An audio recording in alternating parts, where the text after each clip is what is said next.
홀리 파이브, 날마다 말씀 안에서 거룩함으로 승리하시길 바라며 은혜와 소망의 말씀을 함께 나눕니다. 일일 일독을 기준으로 하루 서너 장의 말씀에 대해 간략히 소개하고 함께 나누고 싶은 말씀을 전합니다. 하나님의 은혜 안에서 날마다 거룩한 파이팅을 외치며 승리하시길 바랍니다. 오늘 하루 우리가 함께 읽을 말씀은 시편 68편에서 70편까지의 말씀입니다.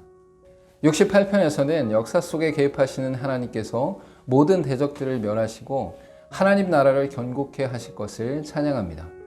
기도와 찬양, 감사, 신탁의 다양한 요소가 포함되어 있으며 거룩한 전쟁을 지휘하시는 하나님을 드러내고 있습니다.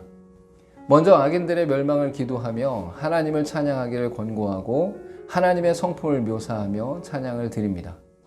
이어 광야에서와 가나안 정복의 역사적 과정에서 이스라엘에게 베푸신 하나님의 은혜와 능력을 찬양하고 있습니다. 마지막으로 미래의 영광스러운 우주적 승리에 대해 예언자적으로 선포하며 영원히 통치할 것을 선언하고 있습니다. 특히 악인들을 향한 하나님의 역사를 행진이라는 그림으로 묘사하면서 역사 속에서 통치하시며 함께하심을 찬양합니다.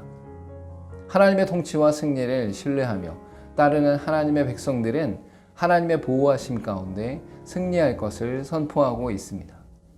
69편에서는 개인의 한탄을 담고 있으며 대상, 고소, 신뢰, 간구, 확신, 찬양 등의 내용으로 구성된 비탄시입니다.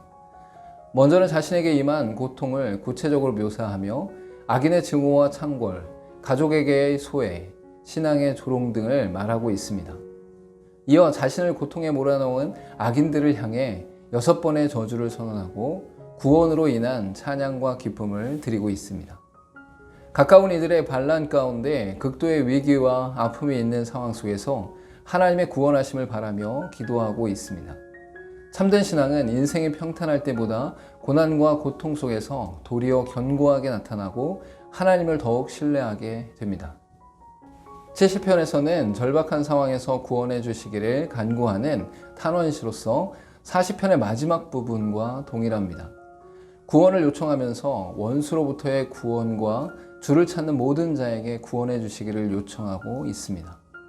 다윗은 4번이나 반복해서 자신을 구원해 달라고 외치는데 이는 자신의 상황이 절박하고 위태롭다는 것을 말하고 있습니다.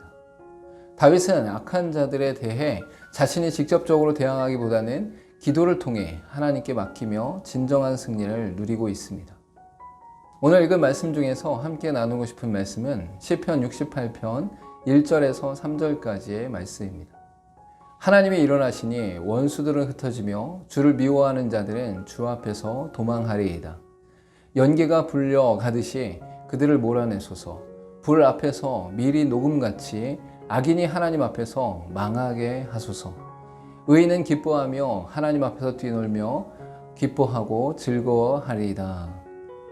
68편의 전반적인 흐름은 역사 속에서 함께 하셨던 하나님의 권능을 다루고 있으며 행진으로 표현되고 있습니다. 이러한 고백과 표현 속에서 가장 먼저 나타나는 것은 하나님의 일하심으로 전쟁을 시작하시는 것으로 드러납니다. 하나님의 일어나심은 광야에서와 가나안 정복의 이스라엘 역사에서 직접적으로 개입하시며 이끄시는 것으로 드러나고 있습니다. 하나님께서는 그의 백성들이 순종으로 나아갈 때에 이스라엘의 대적들을 대하실 때에 하나님의 대적으로 여기시고 있습니다.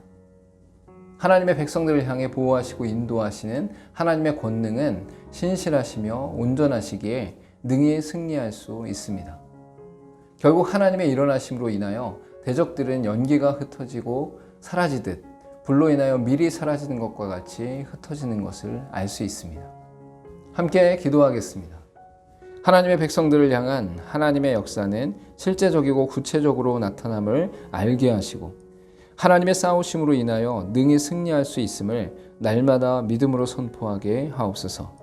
예수님의 이름으로 기도하옵나이다. 아멘. 하나님의 응답하심과 역사하심을 막연하게 생각해서는 안 됩니다. 하나님은 살아 역사하시며 우리의 삶 가운데 함께 하시기 때문입니다. 우리가 예측하고 예상할 수 없는 상황들 속에서도 우리 가운데 역사하시는 하나님을 찬양합니다. 오늘도 홀리 파이브